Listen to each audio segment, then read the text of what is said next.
Right, so I had 3 English teachers in high school, right? Yeah. And you might be thinking, whoa, whoa, whoa. Shouldn't you have had 4? Because there's 4 years of high school in America. That is what I was thinking. Yes. I had the same teacher for 11th and 12th grade. So in 9th grade, I had Mrs. Tapscott, where there are the least amount of stories. And then in 10th grade, I had Nancy Davis, I don't know. I can't do it. I cannot use her nickname. When I was a mischievous child, maybe behind her back, but as an adult, it feels bad. What I can do is talk about my 11th and 12th grade teacher, Mr. Chafee. Oh, that's so unfortunate. Why?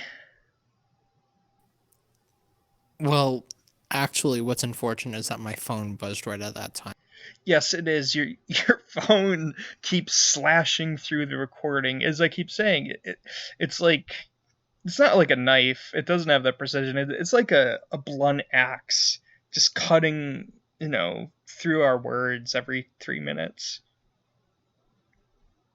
Wouldn't want to let anyone get complacent. Warning, headphones users. Stop. I don't understand these jokes. They're too. When you said wouldn't want anyone to get complacent, I was like, is it me or the person he's texting? But then it's like the non-existent listeners. I don't. The This. non-existent listeners, mostly. All right. I'm sorry. Both of them. That bit. Both of them. You and me. Listening back. Before we condemn it to a digital coffin.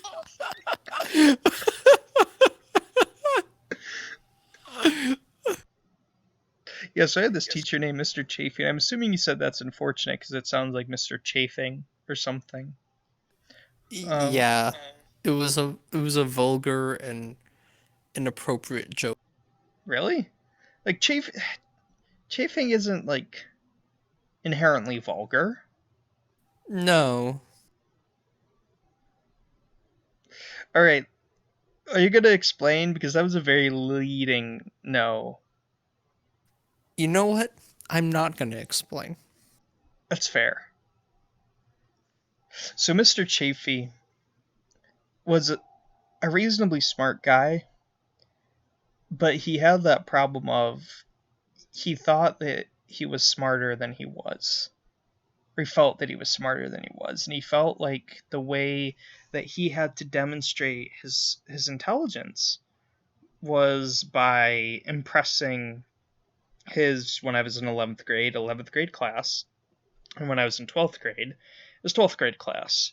Because I was in his advanced class both years, and as far as I can tell, the advanced English class was basically his like, I'm gonna talk about English a bit, but I'm gonna use it as a staging to go on rants and to build my cult of personality around myself, and it worked.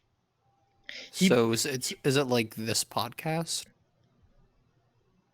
No, because with him, he was supposed to He be had teaching people us listening. about.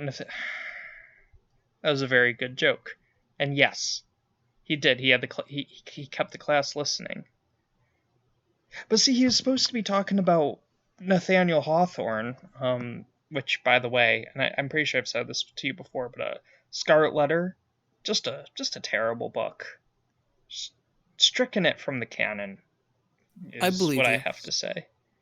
You shouldn't believe me because it was the first. It was the beginning of the end for me. I was always a very conscientious student. I always did all the work to the letter, and then to get into advanced English, you had to do a summer project, right?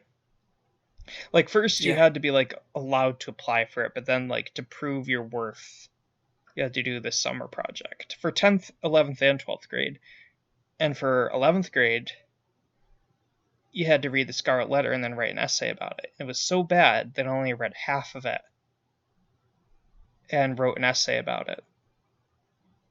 But you got it. Not only did I get in, I got one of the best grades on the essay in the class. And I'll admit, and it makes me sound bad. I'm a bad person, and this is Exhibit A.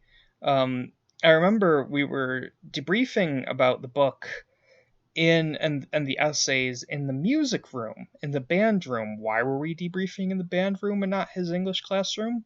Because Mr. Chafee was married to Mrs. Chafee. I shouldn't say was. They still are, as far as I'm aware.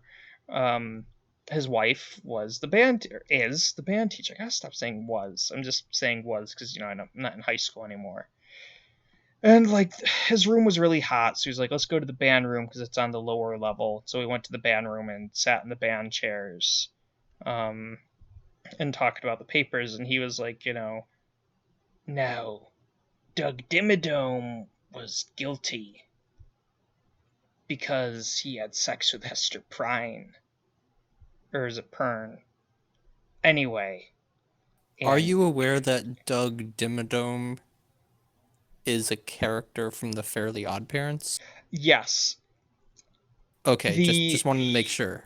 Yes, because the actual name of this guy, he was a pastor, I'm pretty sure was Dimsdale. And it was either him or another character was named Dimsdale, and I think another character was named something that was clearly joked about in Fairly Odd Parents. Like, they live in the town of Dimsdale. Like, it's a clear reference to the Scarlet Letter. And so, I extrapolated that into Doug Dimmadome, hoping that, someone would listen and be like, oh, yeah, I get that joke. I've read the Scarlet Letter, and I'm familiar enough with it and Fairly Odd Parents to get the joke. Oh. Jokes are funny when you deconstruct them, you see. Now that we've deconstructed it, everybody finds it funny. Yes. And even more so. But not as funny as I've found it. And again, I am a bad person. I should not have been so pleased. But we got our essays back. I got a B. And I can't remember if it was a B or a B plus. But I got a B.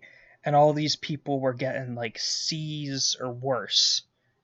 And these were very powerful kids, right? Intelligent, athletic, well the cream of the crop. And they were like, no, how can this be? I didn't get a B. I got worse than a B on this paper I worked so hard on. And I was sitting there, shadows on my face, going, you fools, morons, you couldn't get a B on this paper. I stopped reading the book halfway through. And I successfully pulled together something which granted me this B. And that was the beginning of my descent into madness, I guess. The Scarlet Bee. The Scarlet Bee. It was a bright red A that she adorned on her clothes so that everyone would know that she was an adulterer. And Pearl is Satan. And that's all you have to know about the Scarlet Letter. Was she killed? I don't know. I never read the fucking book. Fair. Remember? But see, that moment changed me as a student, and it doomed me.